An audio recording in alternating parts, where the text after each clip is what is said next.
যে দুনিয়াতে যে ব্যক্তি শয়তান মানুষ শয়তান, তার সাথে জিন শয়তানের যোগাযোগ থাকে। বিশ্বাস করেন না? দুনিয়াতে যে ব্যক্তি মানুষ শয়তান, তার সাথে জিন শয়তানের যোগাযোগ থাকে। একটা হাদিসে এমনও পড়েছিলাম আমরা স্টুডেন্ট লাইফে, আল্লাহ রাব্বুল আলামিন যখন কোনো আদেশ নাজিল করেন তখন ফেরেশতারা সেটা নিয়ে ডিসকাস করতে থাকেন আসমানে, এবং জিন জাতি প্রথম আসমানের কিনারা পর্যন্ত পৌঁছে যায় এবং সেখানে গিয়ে কানে শ্রবণ করার চেষ্টা করে কি নিয়ে আলোচনা করা হচ্ছে। যদি কোনো একটা সংবাদ তাদের কান পর্যন্ত চলে আসে, তাদেরকে বিতাড়িত করার জন্য আল্লাহ রাব্বুল আলামিন উল্কাপিণ্ড ছোড়েন। ওখানকার ফেরেশতারা আছেন, তারা অগ্নিশিখা নির্বাপন করেন। সূরা সফফাতের প্রথম দিকে পড়ে দেখবেন।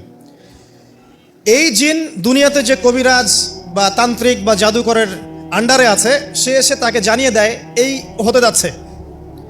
তখন সেই তান্ত্রিক এই সত্যটার সাথে আরও 100টা মিথ্যা জড়িয়ে জনগণকে বিভ্রান্ত করে।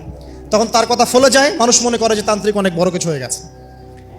তো এগুলো সবই ফিতনা। যাই হোক, এই জিনের ব্যাখ্যা কিন্তু আমরা করতে পারছি না বিজ্ঞান দিয়ে।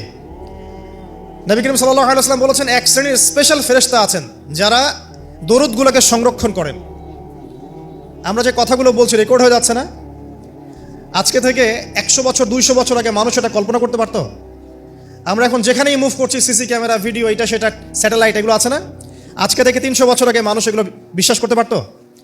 আজকে থেকে 1000 বছর আগের কোনো মানুষকে বলেন যে স্যাটেলাইট দিয়ে পুরো বিশ্ব নিয়ন্ত্রণ করা যায়, সে বলবে যে পাগল, তার মাথায় ঢুকবেই না স্যাটেলাইট কি জিনিস। ঠিক একইভাবে আল্লাহ পাকের জ্ঞান হচ্ছে লক্ষ কোটি কোটি বছর আগের, চির নতুন, চির প্রাচীন, চির আধুনিক। এই জ্ঞানের ঊর্ধ্বে কারো জ্ঞান নয়। এই জন্য এখন এগুলো কথা অনেকেই প্রশ্ন তোলে যে ফেরেশতা আবার কি জিনিস, জিন আবার কি, ইসলাম এগুলোতে কেন বিশ্বাস করে? সুবহানাল্লাহ। মানে তাদের বক্তব্য হচ্ছে ল্যাবরেটরিতে যেটা প্রমাণ করা যাবে না সেটার অস্তিত্ব নাই। প্রত্যেকটা বস্তুকে হয় কঠিন হতে হবে, না হলে তরল, না হলে বায়বীয়, এর বাইরে কিচ্ছু নাই। আসলে কি তাই?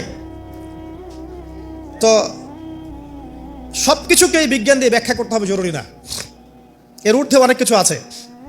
এর জ্ঞান, এর শেষ সীমা থেকে আল্লাহ পাকের জ্ঞান শুরু হয়। অতএব এটাকেই চূড়ান্ত জ্ঞানের মানদণ্ড মনে করার কোনো কারণ নাই। আমাদের মধ্যে একটা শিরকি আকীদা ঢুকে গেছে এখন। এটা একটা শিরকি আকীদা। সেটা হচ্ছে যে কোনো বিষয় যদি বৈজ্ঞানিকভাবে প্রমাণিত না হয়, কোরআন সুন্নাহয় থাকলেও মনে করি এটার অস্তিত্ব নাই। এটা আমাদের সাইকোলজিক্যাল সমস্যা। এখন এই জেনারেশনের বেশি সমস্যা, কারণ তারা পড়াশোনা করতে করতে মনে করছে সব কিছুকেই বিজ্ঞান দিয়ে প্রমাণ করতে হবে। তুমি তো তোমার আত্মাকেই প্রমাণ করতে পারবে না। একটা মানুষ হাঁটছে রাস্তা দিয়ে, পড়ে গেল, ডেড, এরকম হচ্ছে না? তাহলে কি এমন ছিল তার দেহের মধ্যে, বের হয়ে চলে গেল, সে ডেড? বলবে হৃদযন্ত্রের ক্রিয়া বন্ধ হয়ে মারা গেছে। ক্রিয়াটা বন্ধ হলো কিভাবে? কে হুকুম করলো? কার আদেশে বন্ধ হলো? কে নিয়ে গেল রুহটা, আত্মাটা? তো এগুলো তো ব্যাখ্যা করতে পারবে না। সো এই কনসেপ্ট থেকে বের হয়ে আসতে হবে যে প্রত্যেকটা বিষয় বিজ্ঞান দিয়ে প্রমাণ হলে পরেই বিশ্বাস করবো, না হলে করবো না, এটা ঠিক নয়। কোরআন এবং সুন্নাহয় যা আছে এটা চূড়ান্ত। এর বাইরে যা আছে এটা যদি কোরআন সুন্নাহর সাথে মিলে যায় আমরা গ্রহণ করবো, কোনো সমস্যা নাই। কিন্তু না মিললে আমরা কোশ্চিনকালও সেটা মানতে রাজি নই। আসুন, নবী করিম সাল্লাল্লাহু আলাইহি ওয়াসাল্লাম বলেছেন, এক শ্রেণীর স্পেশাল ফেরেশতা আছেন, মালায়েকা, নূরের তৈরি, আলোর তৈরি, আলো দিয়ে তৈরি, নূর দিয়ে তৈরি, যারা নিঃসন্দেহে আলোর বেগের চেয়ে বেশি বেগে ভ্রমণ করতে পারেন, নিঃসন্দেহে। আচ্ছা, তো তারা স্পেশালি এই দরুদগুলোকে সংগ্রহ করেন, দরুদ এবং সালাম এটাকে সংগ্রহ করেন, করে নবী সাল্লাল্লাহু আলাইহি ওয়াসাল্লাম পর্যন্ত পৌঁছে দেন। এরপর আল্লাহ রাব্বুল আলামিন, আল্লাহ সুবহানাহু ওয়া তাআলার ইচ্ছায় নবী করিম সাল্লাল্লাহু আলাইহি ওয়াসাল্লাম এর জবাব দিয়ে থাকেন। একটু চিন্তা করেন যে আপনি মনে করেন আল্লাহ রাসূল সাল্লাল্লাহু আলাইহি ওয়াসাল্লামের দরজায় দাঁড়িয়ে আছেন, কথার কথা মনে করেন যে তিনি জীবিত আছেন, কথার কথা। আপনি তার বাড়ি চেনেন, তার বাসায় গেলেন, গিয়ে নক করলেন, গিয়ে নক করে বললেন আসসালামু আলাইকুম। এবার নবী সাল্লাল্লাহু আলাইহি ওয়াসাল্লাম ভিতর থেকে আপনাকে বললেন, কথার কথা ধরে নেন যে ওয়া আলাইকুম আসসালাম। এর অর্থ কি? ওয়া আলাইকুম আসসালাম অর্থ কি? আপনার উপরেও শান্তি বর্ষিত হোক।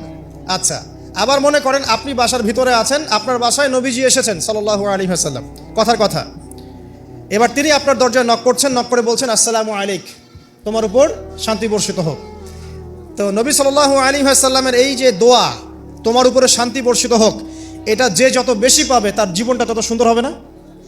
অতএব যে ব্যক্তি যত বেশি দরুদ পাঠ করবে, যত বেশি সালাত প্রদান করবে নবী সাল্লাল্লাহু আলাইহি ওয়াসাল্লামকে, ইনশাআল্লাহ তাআলা সে সচ্ছল হবে, টেনশন ফ্রি থাকবে, সুখে শান্তিতে পৃথিবীতে বসবাস করবে ইনশাআল্লাহ।